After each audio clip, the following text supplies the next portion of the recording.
രേവതിയുടെ വരാനിരിക്കുന്ന ഒരു അടിപൊളി സ്റ്റോറിയിലേക്ക് എല്ലാവർക്കും സ്വാഗതം. അങ്ങനെ ശ്രീകാന്തിന്റെ കല്യാണം കഴിഞ്ഞതും രവീന്ദ്രൻ ഹോസ്പിറ്റലിലായതൊക്കെ അറിഞ്ഞ് അച്ഛമ്മ നാട്ടിലെത്താണ്.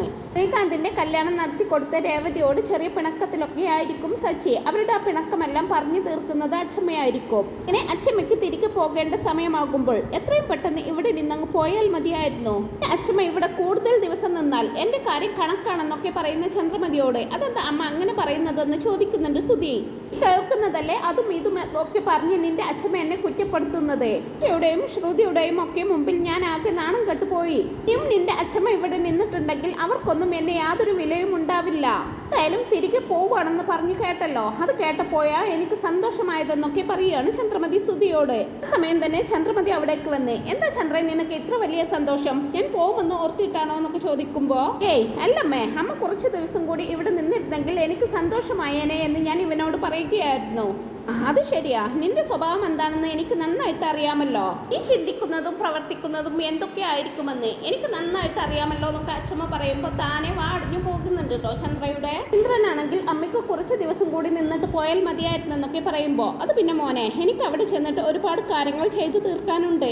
ഇനിയും ഇവിടെ നിന്ന് കഴിഞ്ഞാൽ അത് ശരിയാവില്ല എന്നൊക്കെ പറയുന്ന സമയത്ത് വർഷയും രേവതിയും ഒക്കെ അച്ഛമ്മയെ അവിടെ നിൽക്കാനായിട്ട് നിർബന്ധിക്കുന്നുണ്ട്. അച്ഛമ്മയെ എനിക്ക് ഒരുപാട് ഇഷ്ടപ്പെട്ടു. ഇതുവരെ ഒരു അച്ഛമ്മയുടെ സ്നേഹം എനിക്ക് കിട്ടിയിട്ടില്ല. ഇപ്പോഴാണ് എനിക്കൊരു അച്ഛമ്മയെ കിട്ടിയതെന്നും പറഞ്ഞുകൊണ്ട് അച്ഛമ്മയെ സോപ്പിടുന്നുണ്ട് ശ്രുതിയും. പിന്നെ മോളെ, അച്ഛമ്മയ്ക്ക് അവിടെ ഒരുപാട് കാര്യങ്ങൾ നോക്കി നടത്താനുള്ളതാണ്. ഇവിടെ നിന്നാൽ ശരിയാവില്ലെന്നൊക്കെ ചന്ദ്രമതിയും പറയുമ്പോൾ ഇതെല്ലാം കേട്ടുകൊണ്ട് നിൽക്കുന്ന സച്ചി ഇതൊക്കെ എത്ര കണ്ടതാന്നുള്ള രീതിയിൽ പുച്ഛത്തോടങ്ങനെ നിൽക്കുകയാണ്. അച്ഛമ്മയോടായിട്ട് കണ്ടില്ലേ അച്ഛമ്മേ, അമ്മയുടെ സ്വഭാവം എത്ര പെട്ടെന്നാ മാറിയത്. നേരം പറഞ്ഞു അച്ഛമ്മ പോവണ്ടെന്ന്. ഇപ്പോൾ പറയുന്നു അച്ഛമ്മയ്ക്ക് അവിടെ ഒരുപാട് കാര്യങ്ങൾ നോക്കി നടത്താനുണ്ടെന്ന്. ഇപ്പോൾ തന്നെ മനസ്സിലാക്കി കൂടെ അമ്മയുടെ മനസ്സിലിരിപ്പെന്നെല്ലാം പറയുന്നുണ്ട് സച്ചി. അച്ഛമ്മ എല്ലാവരോടും യാത്ര പറഞ്ഞ് ഇറങ്ങാൻ തുടങ്ങുന്ന സമയത്ത് താൻ കൊണ്ടാക്കി തരാമെന്നൊക്കെ സച്ചി പറയുന്നുണ്ടെങ്കിലും അത് വേണ്ടടാ, ഞാൻ ബസ്സിൽ പോയിക്കോളാമെന്ന് പറയുകയാണ് അച്ഛമ്മ. എന്താ എന്റെ അച്ഛമ്മ അങ്ങനെ പറയുന്നത്? അച്ഛമ്മ എനിക്ക് വാങ്ങി തന്ന വണ്ടിയല്ലേ അത്, അപ്പൊ പിന്നെ ഞാൻ കൊണ്ടുപോയി വിട്ടാൽ എന്താന്നൊക്കെ ചോദിക്കുമ്പോ സമയം അച്ഛമ്മ സച്ചിയോട് പറയുന്നത് ഞാൻ നിനക്ക് വണ്ടി വാങ്ങി തന്നു എന്നുള്ളതൊക്കെ സത്യം തന്നെയാ. പക്ഷെ നിനക്ക് എന്നെ അത്രയും ദൂരം കൊണ്ടാക്കണമെങ്കിൽ എന്തൊക്കെ ചെലവുകളുണ്ട്. വണ്ടിയിൽ എണ്ണ അടിക്കണം, എണ്ണ വെച്ച് ഇവിടെ നിനക്ക് ഓട്ടം ഓടിയാൽ പൈസ കിട്ടില്ലേ എന്നൊക്കെ പറയുകയാണ് അച്ഛമ്മ. ാണെങ്കിൽ അതൊന്നും കേൾക്കാൻ കൂട്ടാക്കാതെ എനിക്ക് അച്ഛമ്മ വാങ്ങി തന്ന വണ്ടിയിൽ അച്ഛമ്മയെ കൊണ്ടുപോയി വിടണമെന്ന് എനിക്ക് നല്ല ആഗ്രഹമുണ്ട്, ഞാൻ കൊണ്ടുപോയി വിടും എന്ന് തന്നെ പറയുകയാണ്. അങ്ങനെയാണെങ്കിൽ ഞാനും കൂടെ വരുന്നുണ്ട് അമ്മയുടെ ഒപ്പം, 2 ദിവസം അമ്മയുടെ കൂടെ നിൽക്കാലോ എന്നൊക്കെ രവീന്ദ്രൻ പറയുമ്പോൾ ചന്ദ്രമതി അതിന് സമ്മതിക്കുന്നില്ല. ഇല്ലാത്തതല്ലേ, ഇത്രയും ദൂരം യാത്ര ചെയ്താൽ ശരിയാവില്ലെന്നൊക്കെ പറയുമ്പോൾ അച്ഛമ്മ സച്ചിയോട് കണ്ടില്ലേടാ നിന്റെ അമ്മയ്ക്ക് ഭർത്താവിനോടുള്ള സ്നേഹം, എന്റെ കൂടെ ഇപ്പോൾ ആരും വരണ്ട, ഞാൻ ഒറ്റയ്ക്ക് തന്നെ പോയിക്കൊള്ളാമെന്നും പറഞ്ഞുകൊണ്ട് അച്ഛമ്മ പോവാനിറങ്ങുകയാണ്. പോവാനിറങ്ങിയ അച്ഛമ്മ രേവതിയെ നോക്കുന്ന സമയത്ത് അവൾ അവിടെ ഉണ്ടാവില്ല. ഇത് എവിടെ പോയി? എനിക്ക് അവളോട് കുറച്ച് സംസാരിക്കാനുണ്ട്, ഞാനിപ്പോൾ വരാമെന്നും പറഞ്ഞുകൊണ്ട് അച്ഛമ്മ രേവതിയുടെ റൂമിലേക്ക് പോവാണ്. കാണുന്ന ചന്ദ്രമതി എന്തിനാണ് ഇപ്പോൾ അമ്മ ഈ സമയം അവളുടെ റൂമിലേക്ക് പോകുന്നത്? ഇത്രയ്ക്കങ്ങ് സംസാരിക്കാനെന്നൊക്കെ പറയുമ്പോ അവര് എന്ത് വേണമെങ്കിലും സംസാരിച്ചോട്ടെ ചന്ദ്രേ, അതിന് നിനക്കെന്താണെന്ന് പറയുന്നുണ്ട് രവീന്ദ്രൻ. പിന്നെ അച്ഛമ്മ രേവതിയെ തിരഞ്ഞു വരുന്ന സമയത്ത് രേവതി അച്ഛമ്മയ്ക്ക് വേണ്ടി ഒരു പുതപ്പെടുക്കായിരിക്കും. കാരണം യാത്ര പോകുന്നതല്ലേ, അച്ഛമ്മക്ക് തണുക്കാൻ ചാൻസ് ഉണ്ടെന്ന് കരുതിയിട്ട് പുതപ്പെടുത്തുകൊണ്ട് റൂമിന് പുറത്തേക്ക് ഇറങ്ങാൻ തുടങ്ങുന്ന സമയത്തായിരിക്കും അച്ഛമ്മ അവിടേക്ക് വരുന്നത്. മോളോട് കുറച്ച് കാര്യങ്ങൾ സംസാരിക്കാനുണ്ടെന്ന് പറഞ്ഞുകൊണ്ട് അച്ഛമ്മ രേവതിയോടായിട്ട് സച്ചിയെ കുറിച്ചുള്ള കാര്യങ്ങൾ ചോദിക്കുന്നുണ്ട്. കുറെ അധികം കടങ്ങൾ ഉള്ളതൊക്കെ അച്ഛമ്മ അറിഞ്ഞിട്ടുണ്ടാവും, അതിനെ കുറിച്ചൊക്കെയാണ് ചോദിക്കുന്നത്. രേവതി ആദ്യം ഇല്ലെന്നൊക്കെ പറയുന്നുണ്ടെങ്കിലും അച്ഛമ്മ അത് വിശ്വസിക്കുന്നില്ല. മോൾ എന്നോട് കള്ളമൊന്നും പറയാൻ നോക്കണ്ട, എന്താ പ്രശ്നമെന്ന് പറയാനൊക്കെ വീണ്ടും പറയുമ്പോ ഒന്നുമില്ല അച്ഛമ്മേ. ഒന്നുമില്ലാതെ പിന്നെ എങ്ങനെയാ നിന്റെ കയ്യിലും കഴുത്തിലും ഒക്കെ കിടന്നത് എവിടെയാന്നൊക്കെ ചോദിക്കുമ്പോ അതിവിടെ ഞാൻ അലമാരയിൽ ഊരി വെച്ചിട്ടുണ്ട് അച്ഛമ്മ എന്ന് പറയുകയാണ്. പക്ഷെ അച്ഛമ്മയ്ക്ക് മനസ്സിലാവുന്നുണ്ട് രേവതി പറയുന്നതെല്ലാം കള്ളമാണെന്നുള്ള കാര്യം. ഇതിനെ മോളെ നീ എന്നോട് കള്ളം പറയുന്നത്? എനിക്ക് നിന്റെ സ്വഭാവം നന്നായിട്ട് അറിഞ്ഞൂടെ? ഈ മാല വരെ നീ അലമാരക്കുള്ളിൽ ഊരി വെക്കുവോ? ഇല്ലല്ലോ. പറ എന്താ പ്രശ്നം? അവന് എന്തെങ്കിലും പ്രശ്നമുണ്ടെങ്കിൽ അത് എന്നോട് പറഞ്ഞൂടെ? അവന് ആവശ്യമുള്ള പണം ഞാൻ കൊടുക്കില്ല. ആണെങ്കിലും പറമോളെ, നീ എന്തിനാ നിന്റെ ആഭരണങ്ങളൊക്കെ അവന് ഊരിക്കൊടുത്തത്? എന്നോട് പറമോളെ എന്നും പറഞ്ഞുകൊണ്ട് വീണ്ടും വീണ്ടും ചോദിക്കുകയാണ് അച്ഛമ്മ അവളോട്. ഇല്ല അച്ഛമ്മേ, ഞങ്ങൾക്ക് അങ്ങനെ കടങ്ങളൊന്നുമില്ല. സച്ചി ഏട്ടൻ എന്റെ മാല ഊരി വാങ്ങിച്ചിട്ടുമില്ല. എന്താ സംഭവിച്ചത് മോളെ? നിന്റെ കാതിലും കഴുത്തിലും ഒക്കെ ഞാൻ ഇട്ട് തന്നിരുന്ന ആഭരണങ്ങൾ എവിടെ?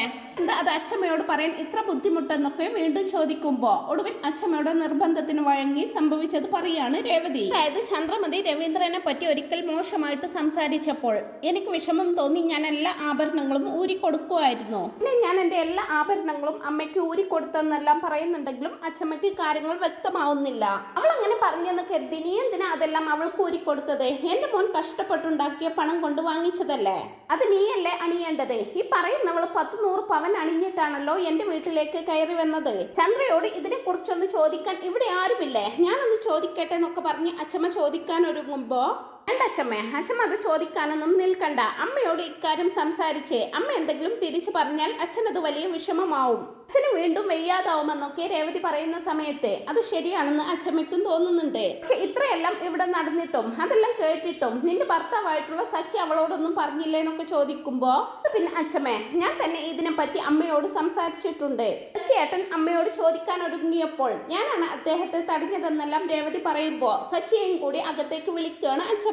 ചന്ദ്രയാണെങ്കിൽ ഇതെല്ലാം കണ്ട് നിൽപ്പുറക്കാതെ ഇങ്ങനെ നടക്കുകയായിരിക്കും. അമ്മ എന്തിനാ ഇവരെ രണ്ടുപേരെയും മാറ്റി നിർത്തി സംസാരിക്കുന്നതെന്ന് കരുതിയിട്ട് എന്നിട്ട് സുധിയോടായിട്ട് അമ്മയ്ക്ക് എന്താ അവരോട് ഇത്രയധികം സംസാരിക്കാൻ? ഇനി അമ്മ പറഞ്ഞതുപോലെ ആ സ്ഥലം സച്ചിയുടെ പേർക്ക് തന്നെ എഴുതി വെക്കാനാവുമോ അവരുടെ ഭാവം? പറയാൻ പറ്റില്ലമ്മേ, ചിലപ്പോൾ അത് തന്നെയായിരിക്കും അച്ഛമ്മയുടെ പ്ലാൻ എന്ന് സുധിയും അഭിപ്രായപ്പെടുന്നുണ്ട്.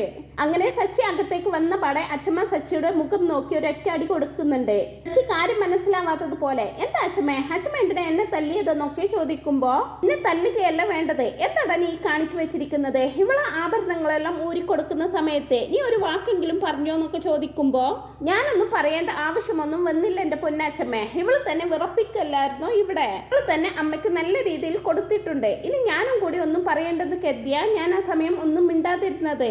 കരുതിയിട്ട് ചന്ദ്ര എന്തെങ്കിലും പറഞ്ഞെന്ന് കരുതി അപ്പൊ തന്നെ ഇവളുടെ ആഭരണങ്ങളെല്ലാം ഊരിക്കൊടുക്കുകയാണോ വേണ്ടത്? എന്റെ പേരക്കുട്ടി ഒരു താലിമാല പോലും ഇടാതെ നടക്കുന്നത് കാണുമ്പോൾ എനിക്ക് എത്രത്തോളം വിഷമമുണ്ടെന്ന് നിനക്കറിയോ? എന്റെ കയ്യിൽ പൈസ ഇല്ലെങ്കിൽ ഞാൻ തരാടാ, അത് വെച്ചെങ്കിലും നീ ഇവൾക്ക് ഒരു താലിമാല വാങ്ങിച്ചു കൊടുക്ക്, അതുമല്ലെങ്കിൽ ഒരു താലിയെങ്കിലും നീ ഇവൾക്ക് വാങ്ങിച്ചു കൊടുക്കെന്നെല്ലാം പറയുമ്പോ വാങ്ങിച്ചു കൊടുക്കാം അച്ഛമ്മേ, ഇപ്പൊ എന്റെ കയ്യിൽ പൈസ ഇല്ല, പൈസ വരട്ടെ എന്നിട്ട് വാങ്ങിച്ചു കൊടുക്കാമെന്ന് പറയാണ്.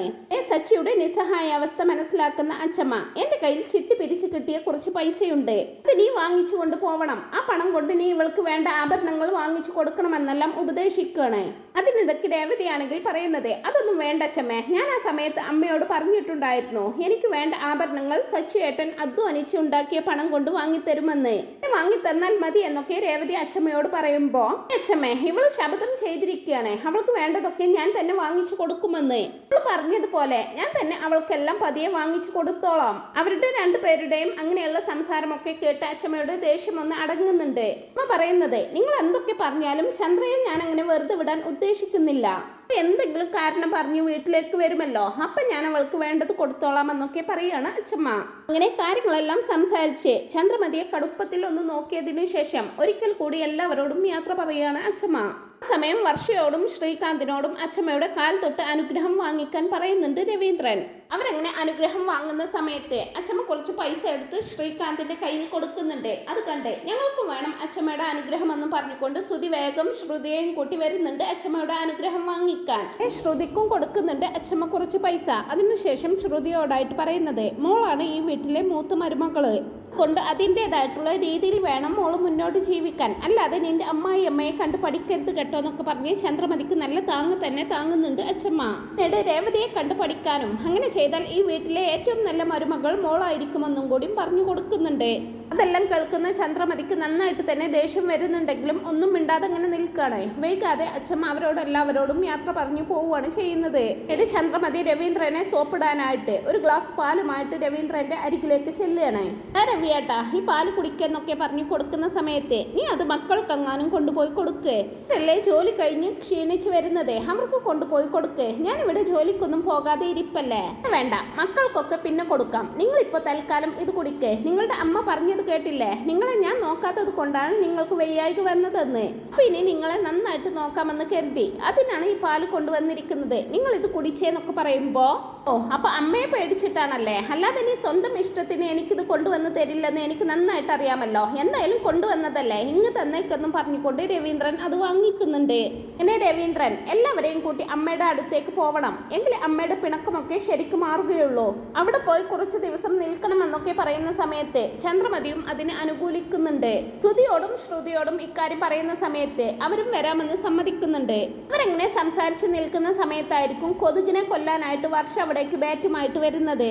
ഇല്ലാത്തൊരു ടോപ്പും ഷോർട്സും ഒക്കെ ഇട്ടിട്ടായിരിക്കും കേട്ടോ വർഷ വരുന്നത്. ഡ്രസ്സിൽ വർഷയെ കാണുന്നതും രവീന്ദ്രൻ വേഗത്തിൽ തലതിരിക്കുകയാണ്. ചന്ദ്രമതി അവളോടായിട്ട് നീ എന്തിനാ ഇപ്പൊ ഇങ്ങോട്ട് വന്നതെന്നൊക്കെ ചോദിക്കുമ്പോ അത് പിന്നെ അമ്മേ ഇവിടെയൊക്കെ നിറയെ കൊതുക, ഇതിനെ കൊല്ലാനാണെന്നും പറഞ്ഞുകൊണ്ട് അങ്ങോട്ടും ഇങ്ങോട്ടും ഒക്കെ ഓടി നടന്ന് കൊതുകിനെ കൊന്നുകൊണ്ട് നടക്കുകയാണ് വർഷ. ഇപ്പോൾ കൊതുകിനെയൊന്നും കൊല്ലാൻ നിൽക്കാതെ വേഗം റൂമിലേക്ക് കയറി പോയിക്കോന്നൊക്കെ ചന്ദ്രമതി പറയുന്നുണ്ടെങ്കിലും വർഷ അതൊന്നും കേൾക്കാൻ കൂട്ടാക്കാതെ തന്റെ ജോലി തുടരുകയാണ്. വർഷ അങ്ങനെ രവീന്ദ്രന്റെ അരികിലേക്ക് ചെന്ന് അങ്കിൾ ഒന്ന് മാറി നിന്നേ, അങ്കിളുടെ ഇവിടെയൊക്കെ കൊതുകുണ്ടെന്നും പറഞ്ഞുകൊണ്ട് ഹോളിൽ കിടക്കുന്ന സോഫയുടെ മീതെയും ടേബിളിന്റെ മീതെയും ഒക്കെ വലിഞ്ഞു കയറി കൊതുകിനെ അടിക്കുന്ന തിരക്കിലായിരിക്കും അവള്. ചന്ദ്രമതി വർഷയോട് ഇങ്ങോട്ട് ഇറങ്ങാനൊക്കെ പറഞ്ഞ് ഒരുപാട് നിർബന്ധിക്കുന്നുണ്ട്. വലിയ പണക്കാരന്റെ വീട്ടിലെ പെണ്ണാണല്ലോ, അതുകൊണ്ട് അവളോട് സ്നേഹത്തിൽ പറഞ്ഞു നോക്കുകയും ചെയ്യുന്നുണ്ട്. മോൾക്ക് തണുക്കുന്നില്ലേ? ഇപ്പൊ നല്ല തണുപ്പുള്ള സമയമല്ലേ, മോൾക്കൊരു പാൻറ്റൊക്കെ ഇട്ടൂടെ, ഇവിടെ അച്ഛനൊക്കെ ഉള്ളതല്ലേ എന്നൊക്കെ പറയുമ്പോ ഉണ്ടെന്ന് കരുതി എന്താ, ഞാൻ എൻ്റെ വീട്ടിലും ഇതുപോലെയുള്ള ഡ്രസ്സൊക്കെ ധരിച്ചാണ് നടക്കാറ്. എൻ്റെ അച്ഛനും അമ്മയും ഒന്നും പറയാറില്ലല്ലോ. അങ്കിൾ ഉണ്ടെന്ന് കരുതി എനിക്കൊന്നുമില്ല, എൻ്റെ അച്ഛനെ പോലെ തന്നെയല്ലേ എനിക്ക് അങ്കിളും എന്നൊക്കെ പറയുകയാണ് വർഷ. ചന്ദ്രമതി പിന്നെയും വർഷയെ ഉപദേശിക്കാനൊക്കെ നോക്കുന്നുണ്ടെങ്കിലും വർഷ പറയുന്നത് ഞാൻ എന്ത് ഡ്രസ്സ് ധരിക്കണമെന്ന് എൻ്റെ തീരുമാനമാണ്. ഇവിടെയും എനിക്ക് എൻ്റെ സ്വന്തം വീട് പോലെ തന്നെയല്ലേ, എനിക്ക് ഇഷ്ടപ്പെട്ട ഡ്രസ്സ് ധരിക്കുന്നതിൽ എന്താ കുഴപ്പമുള്ളത്? വർഷ അങ്ങനെയെല്ലാം പറയുന്നത് കേൾക്കുമ്പോൾ ഇതിനോട് പറഞ്ഞിട്ട് കാര്യമില്ലെന്ന് മനസ്സിലാവാണ് ചന്ദ്രമതിക്ക്. ഹൃദയം പറഞ്ഞു കൊടുക്കാനൊക്കെ നോക്കുന്നുണ്ടെങ്കിലും വർഷ അതൊന്നും കേൾക്കാൻ പോലും കൂട്ടാക്കുന്നില്ല. രേവതി ഇക്കാര്യം അറിയുമ്പോൾ വർഷയെ മാറ്റി നിർത്തി അവളോട് പറഞ്ഞു കൊടുക്കുന്നുണ്ട്. എനിക്കൊരു കാര്യം പറയാനുണ്ട്, മോളത് തെറ്റായിട്ട് എടുക്കരുത്. പെണ്ണുങ്ങൾ മാത്രമാണ് ഇവിടെ ഉള്ളതെന്ന് വെച്ചാൽ നമുക്ക് ഇഷ്ടമുള്ള ഏത് ഡ്രസ്സ് വേണമെങ്കിലും ധരിക്കാം. കാര്യം എന്തൊക്കെയാണെങ്കിലും ഈ ഡ്രസ്സിൽ നിന്നെ കാണാൻ നല്ല ഭംഗിയുണ്ട്. പക്ഷെ നമ്മൾ മാത്രമല്ലല്ലോ ഇവിടെ ഉള്ളത്, വേറെയും ആണുങ്ങളില്ലേ, അവരൊക്കെ ഇത് കാണുമ്പോൾ മോശമല്ലേ? മാത്രമല്ല അച്ഛന് നമ്മൾ കൊടുക്കേണ്ട ഒരു ബഹുമാനമില്ലേ, അതുകൊണ്ട് നമ്മൾ മാന്യമായിട്ട് വസ്ത്രം ധരിക്കണ്ടേ, അതുകൊണ്ടല്ലേ എന്നൊക്കെ പറഞ്ഞ് രേവതി സ്നേഹത്തോടെ ഉപദേശിച്ചു കൊടുക്കുന്നുണ്ട്. വർഷക്കാണെങ്കിലും തന്നോട് മോശമായിട്ട് സംസാരിക്കാതെ രേവതി നല്ല രീതിയിൽ കാര്യങ്ങൾ പറഞ്ഞു മനസ്സിലാക്കി തന്നത് കൊണ്ട് തന്നെ രേവതി പറഞ്ഞത് കേൾക്കാൻ തന്നെ തീരുമാനിക്കുകയാണ് അവള്. വർഷയ്ക്ക് അല്ലെങ്കിലും ശ്രുതിയെക്കാളും ചന്ദ്രയെക്കാളും ഒക്കെ അടുപ്പം കൂടുതലും സ്നേഹ കൂടുതലും ഒക്കെ രേവതിയോടായിരിക്കും.